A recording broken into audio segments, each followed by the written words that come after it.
બે મિત્રો ગુજકેટ 2015 ક્વેશ્ચન 1 પ્રક્રિયા આપી છે એવું કે છે બે તબક્કામાં થાય છે બંને તબક્કા આપ્યા છે મેં તમને શીખવાડ્યું છે હંમેશા ધીમો તબક્કો જ વેગ નિર્ણાયક તબક્કો ગણાય તો ધીમો તબક્કો અહીં આપ્યો છે ClO- વત્તા ClO- K1 પછી નિપજો આપી છે તો સમીકરણ કયું થાય વેગ is equal to K1 into ClO- નો સ્ક્વેર દ્વિતીય ક્રમની પ્રક્રિયા ગણાય કારણ કે ધીમો તબક્કો જ વેગ નિર્ણાયક તબક્કો ગણાય એટલે ઓપ્શન એ સાચો છે. બીજો પ્રશ્ન કયા વાયુનું અધિશોષણ નિયત તાપમાન અને દબાણે સૌથી વધુ થશે તો જે વાયુનું ક્રાંતિક તાપમાન સૌથી વધુ હોય તેનું સૌથી વધુ અધિશોષણ થાય. અહીં આગળ એમોનિયા વાયુનું અધિશોષણ સૌથી વધુ થશે એટલે બી એમોનિયા. એનું પ્રવાહીકરણ પણ ઝડપથી થાય. એનું ક્રાંતિક તાપમાન ઊંચું છે તો પહેલું પ્રવાહીકરણ થાય અને જેનું પ્રવાહીકરણ સરળતાથી થાય એનું અધિશોષણ પણ વધુ થાય.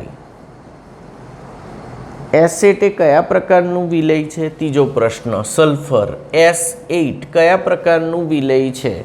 તો S8 એ બહુઆણ્વીય કલીલ છે. S8 કેવો છે? બહુઆણ્વીય કલીલ. બહુ બધા નાના નાના કણો અંદર હશે. ચોથું અધિશોષણની ઘટના માટે તો મેં તમને શીખવાડ્યું છે અધિશોષણ માટે શું સાચું છે? અધિશોષણ માટે ડેલ્ટા H પણ નેગેટિવ અને ડેલ્ટા G પણ નેગેટિવ અને ડેલ્ટા S પણ નેગેટિવ. તો અહીં આગળ તમારો ઓપ્શન આવશે ડેલ્ટા H અને delta S negative. Option B is correct. પાંચમો KMnO4 માટે કયું વિધાન યોગ્ય નથી? તો લાસ્ટ આવશે. ઘેરા જાંબુડિયા રંગનો છે પણ અસ્ફટિકમય નથી, સ્ફટિકમય પદાર્થ છે. છઠ્ઠું કયા એનની ચુંબકીય ચાકમાત્રા સૌથી વધુ હશે? પાંચમામાં આવશે ડી અસ્ફટિકમય છે એટલે KMnO4 એ સ્ફટિકમય જાંબુડિયા રંગનો ઘન પદાર્થ છે એટલે પેલું વિધાન ખોટું પડશે. કયા એનની સૈદ્ધાંતિક ચાકમાત્રા સૌથી વધુ છે? તો પહેલાં લઈ લઈએ આપણે છઠ્ઠામાં Fe+3 26માંથી 3 જાય તો 23 એટલે આર્ગોન 3d5 4s0 અયુગ્મિત ઇલેક્ટ્રોન 5 તો ચુંબકીય ચાકમાત્રા 5.92 પતી ગયું તમારું BM બોર મેગ્નેટોન. તો આ જ તમારો આન્સર આવશે. આન્સર એ ઇઝ કરેક્ટ કારણ કે આનાથી વધારે હોઈ શકે નહીં. કયા ઓક્સાઇડની બેઝિકતા સૌથી વધુ છે? તો મેં તમને શીખવાડ્યું લેન્થેનોઇડ્સમાં ડાબેથી જમણે જાઓ તેમ ઓક્સાઇડ અથવા હાઇડ્રોક્સાઇડની બેઝિકતા ઘટતી જાય છે. કદ શું થાય? ઘટતું જાય છે. કદ ઘટે છે એટલે ઓક્સાઇડની બેઝિકતા પણ ઘટે, ઇલેક્ટ્રોન આપવાની વૃત્તિ પણ ઘટે. તો કોની સૌથી વધારે છે? તો ઓપ્શન એ આવશે સાતમામાં લેન્થેનમ ઓક્સાઇડ La2O3. સ્પેક્ટ્રોકેમિકલ શ્રેણી કઈ સાચી છે? આઠમામાં સ્પેક્ટ્રોકેમિકલ શ્રેણી CO CN NO2 EN NS3 EDTA તમને મેં કરાયેલી જ છે. તો અહીં આગળ CO CN NO2 EN NS3 તો એવો ક્રમ મને સીધો જોવા મળે છે Cમાં. તો ઓપ્શન સી સાચો છે. નવમામાં કયું સંકીર્ણ અનુચુંબકીય છે? 4 સંકીર્ણો આપ્યા છે તો 4 સંકીર્ણોમાં NiCl4 -2 બે અયુગ્મિત ઇલેક્ટ્રોન રહે છે, નિર્બળ લિગેન્ડ છે. કરાયેલો જ છે આ પ્રશ્ન. ચેપ્ટર નંબર 9 જોઈ લેજો વિડીયો. મ્યુ કેટલા? 2.83 મળશે. અનુચુંબકીય છે NiCl4 -2 that is option D. બેઠા જ પ્રશ્નો છે, આપણે થિયરીમાં બધું ડિસ્કસ કરેલું છે. 10મું NiCO4 આ બી 50 વાર કહેલો પ્રશ્ન છે અને NiCN4-2 બંને પ્રતિચુંબકીય છે, બેવ પ્રતિચુંબકીય છે. Niનું સંકરણ અનુક્રમે તો આમાં Niની ઓક્સિડેશન અવસ્થા 0 છે અને આમાં +2 છે. આમાં Niનું સંકરણ sp3 થશે ફરજિયાત અને આમાં થશે dsp2. બંનેમાં લિગેન્ડ પ્રબળ છે. લિગેન્ડ કેવા છે? પ્રબળ છે. આ પણ પ્રબળ છે અને આ પણ પ્રબળ છે. પણ અહીં આગળ 4sના ઇલેક્ટ્રોન 3Dમાં આવી જશે એટલે Niની ડી કક્ષકો પોતાના જ ઇલેક્ટ્રોનથી ભરાઈ જશે એટલે ફરજિયાત sp3 થશે. અહીં આ ખાસ યાદ રાખજો. કયો આન્સર આવશે? sp3 અને dsp2. That is option C. sp3 અને dsp2. 11મો પ્રશ્ન. એસિડિક પ્રબળતાનો કયો ક્રમ યોગ્ય નથી? તો જો પહેલો Cl3 Cl2 ને Cl તો એ સાચો છે. ઇલેક્ટ્રોન વિડ્રોઈંગ ગ્રુપ જો આલ્ફા કાર્બન પર વધતા જાય તો એસિડિક પ્રબળતા વધે. પહેલો સાચો. બીજો ખોટો છે. કેમ ખોટો છે? Option B HCOOH formic acid greater than benzoic acid greater than acetic acid. આ ક્રમ સાચો છે એટલે ઓપ્શન બી તમારો આપ્યો છે તમને એસિટિક વચ્ચે લીધો છે. આ એસિટિકને વચ્ચે લીધો છે એટલે આ ઓપ્શન બી તમારો ખોટો થશે. મેં સાચો ક્રમ લખ્યો છે. આવો ક્રમ હોવો જોઈએ. અને આપેલો કયો છે? એસિટિક વચ્ચે છે. પેપર જોજો સેજ તો એ ખોટો છે. બાકી જેમ જેમ Cl દૂર જતો જાય તેમ તેમ પણ એસિડિક પ્રબળતા ઘટતી જાય છે. અને ચોથામાં કાર્બનની સંખ્યા વધતી જાય તેમ તેમ એસિડિક પ્રબળતા ઘટતી જાય છે. ઇલેક્ટ્રોન દાતા સમૂહ વધે તો એસિડિક પ્રબળતા ઘટે. ચેપ્ટર નંબર 12માં એસિડિક પ્રબળતા જોજો એટલે એને સંલગ્ન પ્રશ્ન છે. 12મો પ્રશ્ન. એક્રોલિનનું સાચું સૂત્ર. એક્રોલિન ખાસ કરાયેલું CHO. એક્રોલિન એટલે તમારો ઓપ્શન આવશે એ. ઓપ્શન બી છે એક્રેલિક એસિડ. ઓપ્શન સી છે એક્રિલોનાઇટ્રાઇલ. ઓપ્શન સી છે એક્રિલોનાઇટ્રાઇલ અને ઓપ્શન ડી એક્રિલેમાઇડ. 13મો. આઇસોથેલિક એસિડનું IUPAC નામ. આઇસોથેલિક એટલે COOH અને COOH. Benzene 1,3 dicarboxylic acid. Option A benzene 1,3 dicarboxylic acid. તો આઇસોથેલિક એસિડ. ટરફથેલિક હોય તો 1,4 અને થેલિક હોય તો 1,2. 14મો કોર્સમાં નથી. 15મો. કયું સંયોજન સેન્ડમેયર દ્વારા બનતું નથી? તો ઓપ્શન સી સેન્ડમેયર દ્વારા કયું સંયોજન બનતું નથી? કયા નંબરનો પ્રશ્ન? 15. સેન્ડમેયર દ્વારા C6H5I બનતું નથી. આયોડોબેન્ઝીન બનતું નથી. તો 15માં ઓપ્શન આવશે તમારો સી. 15માં સી.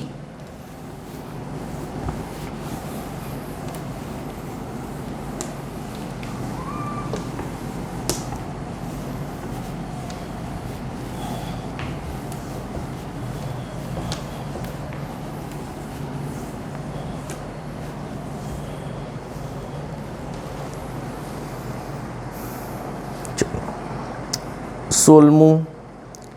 વિટામિન B1 યકૃતમાંથી મળતું નથી, કોર્સમાં નથી. 17મું. C1OC4 સાંકળથી બધાય મોનોસેકેરાઇડ ના હોય તો એ એમાઇલોપેક્ટિન. Option D. જેમાં C1OC4થી બધાય યુનિટ ના જોડાયા હોય, C1OC6 પણ હાજર હોય તો એ એમાઇલોપેક્ટિન. કેટાયોનિક યોક્સિલ પોલિમરાઇઝેશન કોર્સમાં નથી પણ બ્યુટાઇલ રબર આન્સર આવે એ. કયો પોલિમર પિગમેન્ટમાં વપરાય છે? ડી આવે ઓલોન. કોર્સમાં નથી પણ આ. ખાદ્ય પદાર્થોને સૂક્ષ્મજીવોથી બગડતા સોર્બિક એસિડના ક્ષાર આવે. સોર્બિક એસિડના ક્ષાર આવે સૂક્ષ્મજીવોથી બગડતા અટકાવવા માટે. કોર્સમાં નથી એ પણ. ચલો 21મો. કઈ ક્ષતિ એફઈઓમાં જોવા મળે છે? એફઈઓમાં ધાતુ ઉણપ ક્ષતિ. કઈ ક્ષતિ? ધાતુ ઉણપ ક્ષતિ. આપણે શીખવાડ્યું ને Fe.96O આવું બધું હોય ધાતુ ઉણપ ક્ષતિ કહેવાય એટલે સી. 22. કયો પદાર્થ એન્ટી ફેરોમેગ્નેટિક ગુણ ધરાવે છે? MnO. એન્ટી ફેરોમેગ્નેટિક પહેલા ચેપ્ટરનો સવાલ છે પણ કોર્સમાં નથી આ વખતે. અને ફેરોમેગ્નેટિક હોય તો CrO2 લોહચુંબકીય. આ પ્રતિલોહચુંબકીય એન્ટી ફેરોમેગ્નેટિક MnO2. 23. ચોક્કસ તાપમાને સુક્રોઝ ને યુરિયાના જલીય દ્રાવણોના ઉત્કલન બિંદુ સરખા માલુમ પડ્યા. જો 3 ગ્રામ યુરિયાને ઓગાળવામાં આવ્યો હોય તો 1 લિટરમાં સુક્રોઝનું વજન કેટલું હશે? ભાઈ ઉત્કલન બિંદુ સમાન માલુમ પડ્યા સુક્રોઝ અને યુરિયા. તો અહીં આગળ 23મો પ્રશ્ન. ઉત્કલન બિંદુ સમાન માલુમ પડ્યા એનો મતલબ કે delta TB1 is equal to delta TB2 સમાન વધારો થાય છે. ડેલ્ટા TB એટલે I into KB into M, I into KB into M2, આ M1. I બંને માટે એક જ છે યુરિયાને એ છે. M એટલે મોલાલિટી, મોલાલિટી એટલે W1 upon M1, 1000 upon W0. અહીં પણ W2 upon M2, 1000 upon W0. હવે આને તમે શું કહી દો? યુરિયા અને બીજો છે સુક્રોઝ. આને યુરિયા કહી દો, આ બીજો છે સુક્રોઝ કહી દો. તો આ રીતે જો તમે સરખામણી જોવા જાઓ તો પાણીનું વજન 1 લિટર દ્રાવણોમાં ઓગાળવામાં આવ્યા તો W0 પણ સેમ જ છે બંનેમાં. હવે W1 3 ગ્રામ યુરિયાને 1 લિટર તો અહીં 3 ગ્રામ છેદમાં 60 ઇઝ ઇક્વલ ટુ W2 શોધવાના છે. M2 અણુભાર કેટલો સુક્રોઝનો? 342 ગ્રામ પ્રતિ મોલ. તો W2 is equal two 342 into 3 ભાગ્યા 60. 20 3 60. કેલ્સી એલાઉડ છે ગણી નાખો કેટલા આવે? 17.1 ગ્રામ. ધેટ ઇઝ ઓપ્શન સી 17.1 ગ્રામ. કયો વિકલ્પ રાઉલ્ટના નિયમ સાથે સુસંગત નથી? તો રાઉલ્ટના નિયમમાં એ દ્રાવક વત્તા દ્રાવ્ય બરાબર દ્રાવણનું કદ સુસંગત છે. આદર્શ દ્રાવણનો નિયમ છે પહેલો. સુયોજન કે વિયોજન થતું નથી. હા ભાઈ આદર્શ દ્રાવણ છે સાચું. ડેલ્ટા H મેક્સિમમ 0 હોય છે સાચું. અને ઓપ્શન ડી શું કહે છે? દ્રાવણમાં દ્રાવ્યનું વિયોજન થાય છે. સુયોજન કે વિયોજન થતું હોવું જોઈએ નહીં તો જ રાઉલ્ટના નિયમને ફોલો કરે. તો ઓપ્શન ડી સુસંગત નથી. 25 પ્રોટીનને પોલિમર જેવા પદાર્થના અણુભાર નક્કી કરવા કયો સંખ્યાત્મક ગુણધર્મ ઉપયોગી છે? ઓપ્શન ડી અભિસરણ દબાણ. અભિસરણ દબાણ ઉપયોગી છે. પ્રોટીનને પોલિમરના અણુભાર નક્કી કરવા અભિસરણ દબાણ ઉપયોગી છે. NaClના સાંદ્ર જલીય દ્રાવણના વિદ્યુત વિભાજનને અંતે બાકી રહેલ દ્રાવણ. તો NaCl સાંદ્ર હોય તો એનોડ પર Cl2 અને કેથોડ પર H2 મળે. વારંવાર સમજાયું. અને દ્રાવણમાં NaOH બને. શું બને દ્રાવણમાં? NaOH. તો ઓપ્શન આવશે એ લાલ લિટમસને ભૂરું બનાવે, લાલ લિટમસને ભૂરું બનાવે. વધેલું દ્રાવણ લાલ લિટમસને ભૂરું બનાવે કારણ કે દ્રાવણમાં NaOH બન્યો હોય.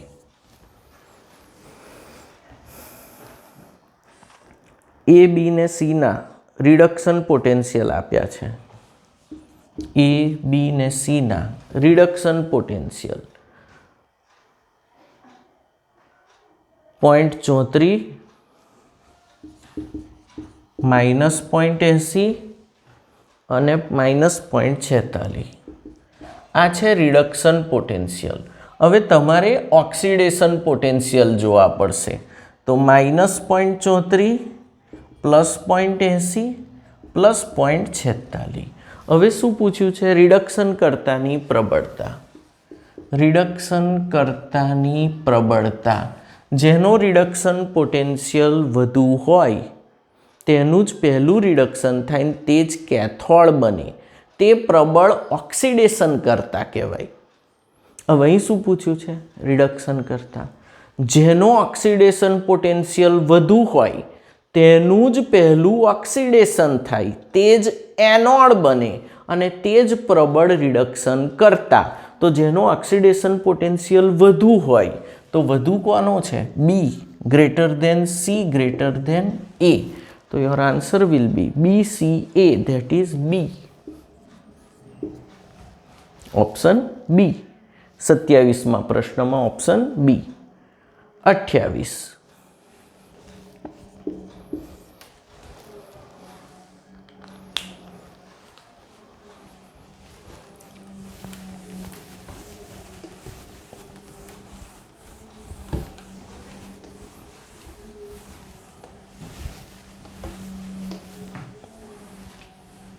28મો પ્રશ્ન. નિકલ ક્લોરાઇડ ને એલ્યુમિનિયમ ક્લોરાઇડનું પીગલિત દ્રાવણ NiCl2 અને AlCl3. આમાં Ni+2 હોય, આમાં Al+3 હોય. તુલ્ય ભાર ઇઝ ઇક્વલ ટુ અણુભાર છેદમાં ઓક્સિડેશન આંક. તો તુલ્ય ભાર કેટલો છે? Niનું દળ આપ્યું છે 58.5 ભાગ્યા 2 અને આનો 27/3 કારણ કે +3 છે. પરમાણુ દળ 27 આપ્યું છે. હવે એવું કહે છે શ્રેણીમાં જોડેલ છે અને એક સમાન વિદ્યુત પ્રવાહ પસાર કર્યો છે તો 18 ગ્રામ એલ્યુમિનિયમ મળે છે. તો ફેરાડેનો બીજો નિયમ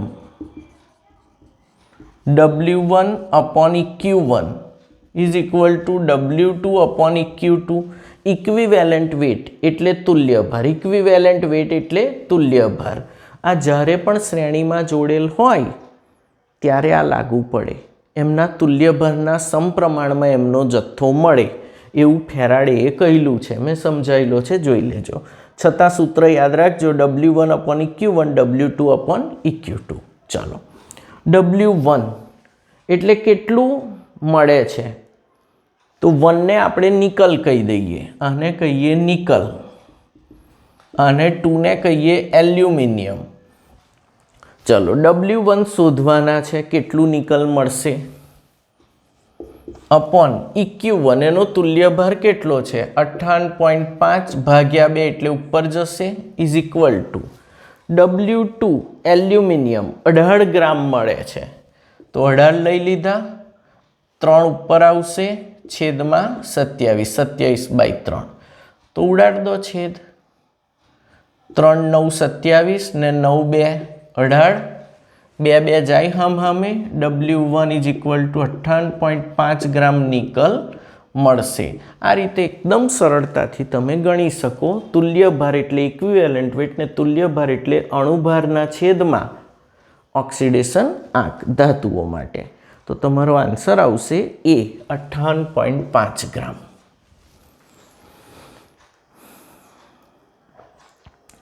અર્ધવાહકમાં વપરાતા અતિ શુદ્ધ જર્મેનિયમ પ્રાપ્ત કરવા કઈ પદ્ધતિ વપરાય? આ તો પૂછાશે જ. ઝોન શુદ્ધિકરણ. સિલિકોન, જર્મેનિયમ, બોરોન આ બધાને અતિ શુદ્ધ બનાવવા માટે ઝોન શુદ્ધિકરણ પદ્ધતિ વપરાય છે. બાષ્પાવસ્થા શુદ્ધિકરણ ઝિર્કોનિયમ ને ટિટેનિયમ માટે વાન આર્કેલ પદ્ધતિ અને નિકલ માટે મોન્ડ કાર્બોનિલ પદ્ધતિ. દ્રવગલન ટીન માટે વપરાય, દ્રવગલન ટીન માટે, અને શૂન્યાવકાશ નિસ્યંદન પદ્ધતિ મર્ક્યુરી માટે. તો અહીંયા આન્સર આવશે 29માં ડી, જૌન શુદ્ધિકરણ. 30 કઈ નિપજ મળશે? PS3 + 3NaH2PO2, NaH2PO2 એટલે ઓપ્શન સી આવશે 30માં. PS3 + 3NaH2PO2 મોસ્ટ આઈએમપી ફોસ્ફીનની બનાવટનું સૂત્ર છે.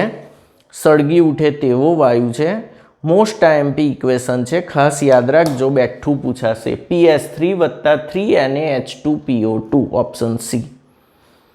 ફોસ્જીન ને અશ્રુવાયુના સૂત્રો. 31મો ફોસ્જીન એટલે કાર્બોનિલ ક્લોરાઇડ COCl2 અને અશ્રુવાયુ એટલે CCl3NO2, CCl3NO2 એટલે અશ્રુવાયુ. આ ફોસ્જીન અને આ અશ્રુવાયુ. ઓપ્શન કયો આવશે? બી. 32 એક્વારિઝિયા એ શેનું મિશ્રણ છે? 32 એક્વારિઝિયા 10માં આવી ગયું ભાઈ.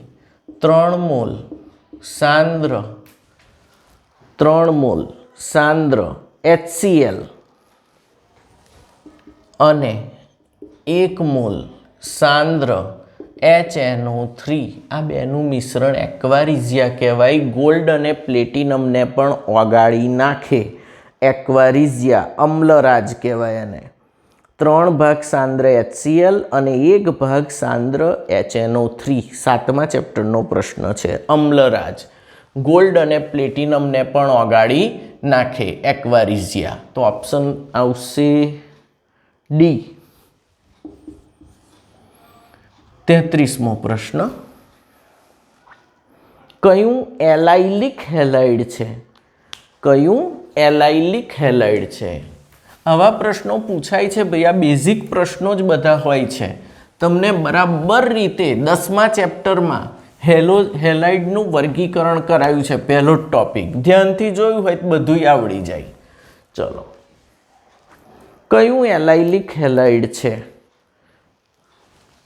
33 તો એલાઇલિક હેલાઇડમાં શું હોય? C double bond C bond C bond X અને એલાઇલિક કહેવાય.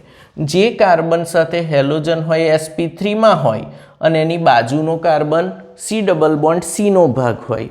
તો અહીં ઓપ્શન આવશે 3-chlorocyclohexane.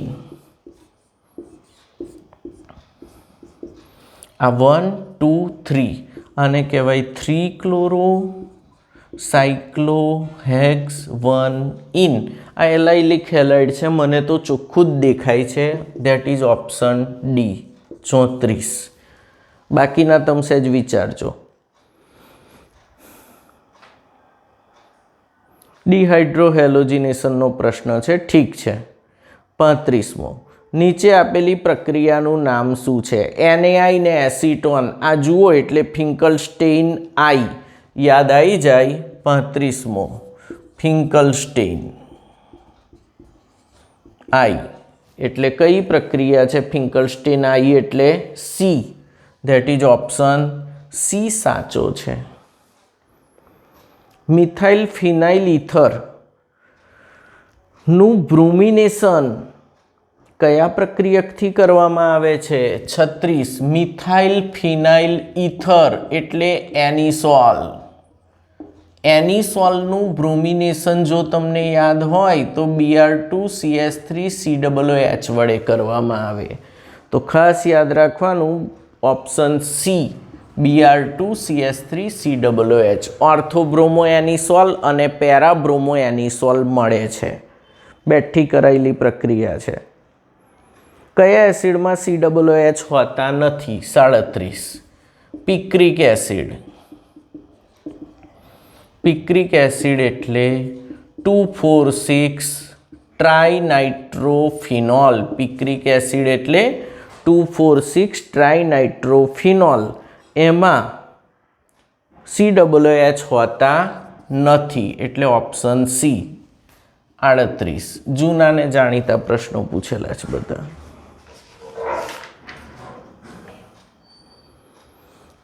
કયું વિધાન સાચું નથી? ઓપ્શન સી ફિનોલનું તટસ્થીકરણ સોડિયમ કાર્બોનેટ વડે થાય છે.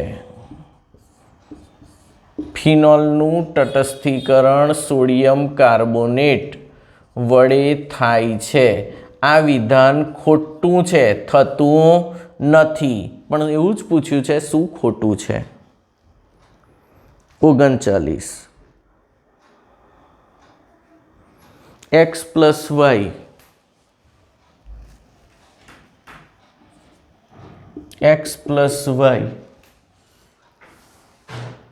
gives xy. કુલ પ્રક્રિયાનો ક્રમ 3 છે. x ના સંદર્ભમાં ક્રમ 2 છે. x ના સંદર્ભમાં ક્રમ 2 છે તો y ના સંદર્ભમાં ક્રમ 1 થાય. કુલ પ્રક્રિયા ક્રમ 3 છે. વિકલન વેગ સમીકરણ જણાવો. તો વિકલન વેગ થાય -d of x upon dt is equal to k into x ની સાંદ્રતાની 2 ઘાત into y ની સાંદ્રતા is equal to વેગ પ્રક્રિયાનો. તો x નો સ્ક્વેર ને y એવું ઓપ્શન છે બી. ઓપ્શન બી વેગનું સમીકરણ પૂછ્યું છે, સિમ્પલ. 40મો એક પ્રક્રિયા આપી છે 40માં x તબક્કો 1 તબક્કો 2 x to y y to z આ તબક્કો 1 ને આ તબક્કો 2. મેં તમને કહ્યું જ્યારે તબક્કામાં થતી હોય તો ધીમો તબક્કો જ વેગ નિર્ણાયક ગણાય. તબક્કો 2 ધીમો છે, આ તબક્કો ધીમો છે, એ વેગ નિર્ણાયક ગણાય. તો તબક્કા 2ની આણ્વિકતા કેટલી? પ્રક્રિયાક્રમ કેટલો આપ્યો છે? આ પ્રક્રિયાનો પ્રક્રિયાક્રમ 2 છે.